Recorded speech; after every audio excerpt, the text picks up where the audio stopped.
Has God called you into an office? Do you know that you're destined for greatness? God wants to honor you. Well, follow me onto the journey of the life of Joseph.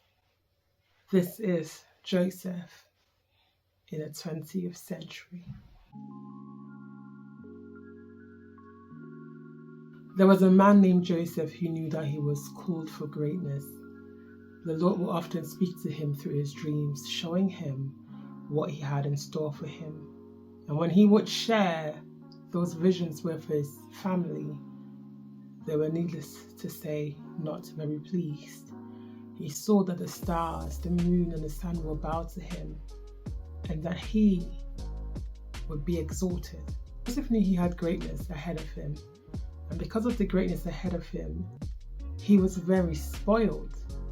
His brothers would do all the hard work, whereas he was enjoying and relaxing, waiting for the day of honor to come. But for what God had called him to be, he could not be in that state of mind. Joseph had to go through a number of challenges, a number of processes in order to receive the mindset that he needed to have and the skills he needed to have to obtain the office that the Lord had ultimately called him into. Joseph had been taken down to Egypt. Potiphar, an Egyptian, who was one of Pharaoh's officials, the captain of the guard, bought him from the Ishmaelites who had taken him there. Joseph became a slave and he served his master Potiphar. He served his master Potiphar earnestly, and his master then promoted him to oversee all the things that he had. He was second in command. Joseph was well built and handsome, and after a while his master's wife took notice of Joseph and said, "Come to bed with me." But he refused.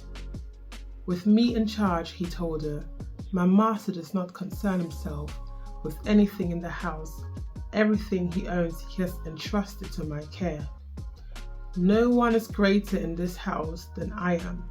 My master has withheld nothing from me except you, because you are his wife." Joseph showed integrity and he fled. And he said, "No, I'm not going to give in to that temptation." Now we know Potiphar's wife used this embarrassment to get Joseph thrown into the prison, and there he stayed for 2 whole years. Joseph had to endure 2 years imprisonment, wrongful imprisonment. However, God still was with him. Joseph did not turn his back on God. He served in the prison earnestly, and the prison guard made him second in command once again.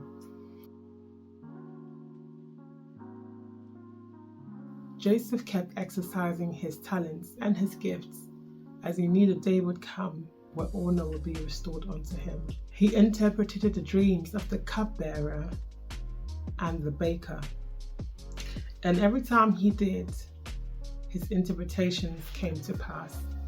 And so he made a reputation of himself to be a skilled man, an honest man, and a talented man.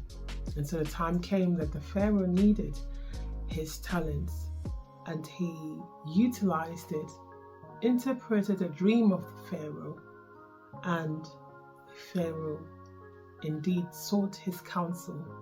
And as God was with him, he provided sound counsel which saved the Egyptians and saved the economy, and he became second in command to Pharaoh. Joseph in 2024, as God is preparing you, as you are going through struggles and as you're going through phases that you deem to feel is unfair, remember that God is with you. Remember to utilize your talents. Remember to prepare for the day of honor, for God is with you.